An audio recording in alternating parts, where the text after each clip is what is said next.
Një mënyrë e çuditshme për mbrojtjen e banesës nga keqbërësit, përpaksa nuk i ka kushtuar jetën vetë të zotit të saj. Një 78 vjeçar me banim në Tiranë ishte kthyer mbrëmjen e të dielës në vendlindje, por sapo ka hapur derën e banesës në fshatin i Ballë të Pukës, ai ka mbetur i plagosur.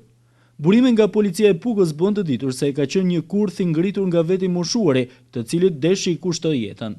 Me qëllim ruajtjen e banesës, i moshuari kishte instaluar pas derës armë tip automatik, e cila ishte vendosur në atë mënyrë që sapo të hapej dera, ajo të shkrepte.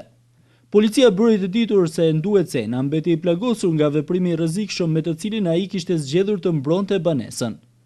Blut e Pukës, të cilët mbërritën në zonën e thellë gjatë mesnatës së kaluar, bën të ditur se gjatë kontrollit në banesë ata rrezikuan jetën pasi automatiku që shkrepnin sapo të hapej dera ishte vendosur dhe në dhomat e tjera të banesës. Pamjet e siguruara nga vendi i ngjarjes tregojnë qartë mënyrën e çuditshme të instalimit të armëve me të cilët i moshuari deshu vetë fliua.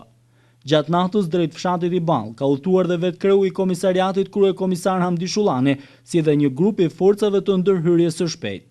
Në komunikatën e policisë bëhet e ditur se gjatë kontrollit në banesë u gjetën dhe sekuestruan 3 armë tip automatik, ndërkohë që ka nisur procedimi penal ndaj 78 vjeçarit Nduecena, i cili po mbahet në mbikëqyrjen e mjekëve në spitalin e Pukës.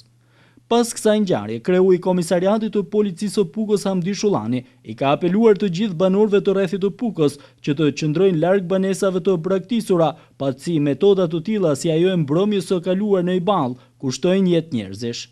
Teksa ka paralajmëruar kontrolle masive për armbajtje pa leje, kryekomisar Shullani i ka apeluar të gjithë atyre banorëve që mbajnë armë pa leje në banesat e tyre, të i dorëzojnë ato sa më parë, pasi në të kundërt, sanksionet ligjore do të jenë të pashmangshme.